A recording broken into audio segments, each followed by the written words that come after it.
Bonjour et bienvenue dans ce nouveau chapitre Input Radio. Après avoir vu les input texte dans le premier chapitre, ainsi que dans le deuxième chapitre, on avait le texte area, le select dans le troisième, le quatrième, on a vu le checkbox, et voilà maintenant dans la cinquième partie, on va voir les inputs de type radio. Voyons voir comment on va développer tout ça. Premièrement, on va commencer toujours avec la même chose. Je vais créer ma page HTML. Voilà, donc radio. Je vais donner toujours le même point HTML. Et là, donc je vais accrocher un petit peu, agrandir un peu pour... Voilà. Je fais HTML 2.5 et mon petit raccourci préféré pour générer ma page de HTML. Dans le titre, je vais signaler que c'est un radio. Radio.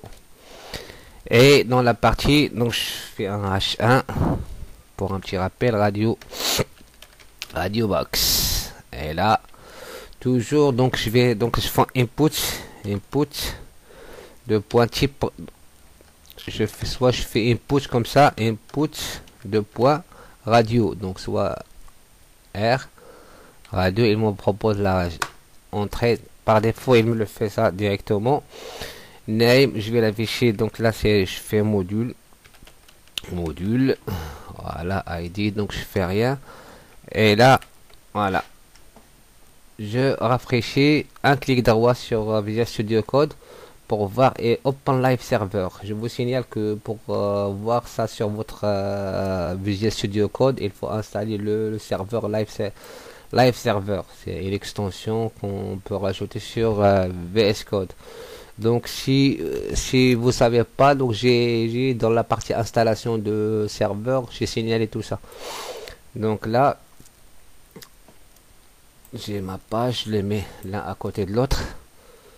Comme ça va simplifier un petit peu la tâche. Voilà. Et ça, je vais baisser un petit peu. Ok. Ok, parfait. Donc là, on a bouton. On voit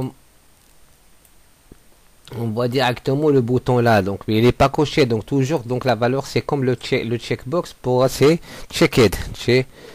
Quand je vais checked, donc et j'enregistre directement, il est coché. Je voudrais juste ajouter une petite label toujours, c'est donc pour voir un petit peu à quoi ça sert. Donc là, label, et je fais le développement, voilà. Donc là, quand je développement. Donc de même, je vais dupliquer ce nouveau bouton. Donc je fais juste là pour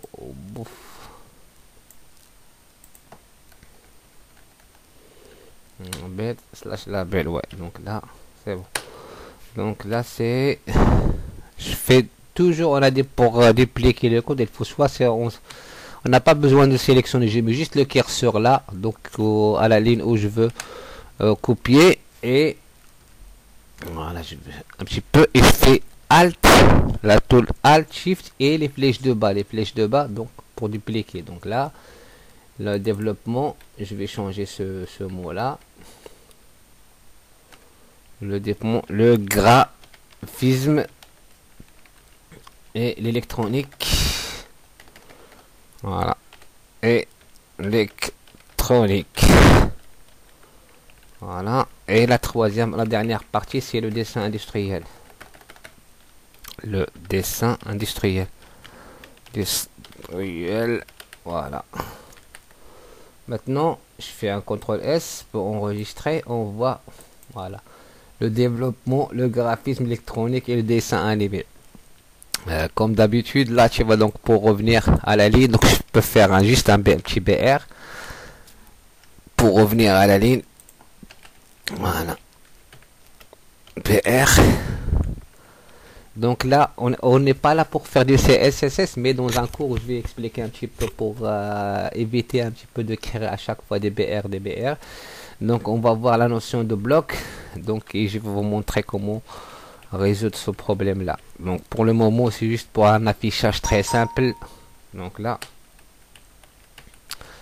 donc BR CTRL S. Donc quand j'affiche un petit peu l'objet, on constate que donc là on peut cliquer là, donc on peut choisir donc n'importe quelle option.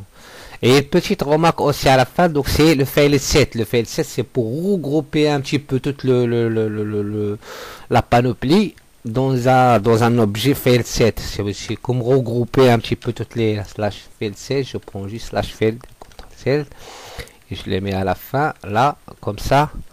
Voilà, donc il y a un petit carré là qui va regrouper, un petit carré qui va regrouper toute l'option. Et pour ajouter une légende ici, c'est-à-dire une petite paragraphe explicatif, donc là, celui-là, je vais la sortir, H1, ouais.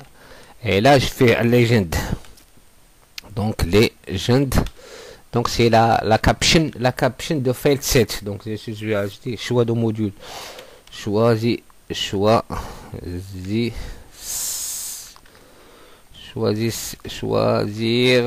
votre module, voilà, comme ça on a choisi votre module. Donc là c'est parfait.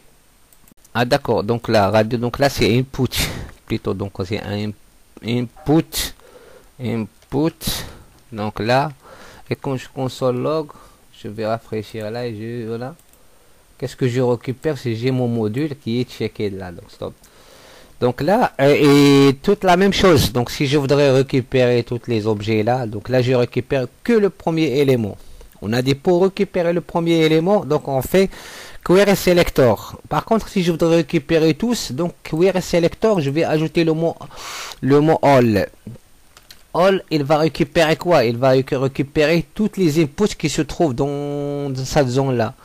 Donc on va voir, c'est-à-dire il va récupérer un tableau qui contient tous les objets. Donc là, on a fait console radio, donc normalement c'est un node. Donc si je fais un radio document selector, et pas juste une petite remarque très importante ici, lorsque je sélectionne plusieurs choses, donc là il faut que vous preniez l'habitude un petit peu, c'est-à-dire de mettre S, c'est-à-dire de tous les groupes là, console log S.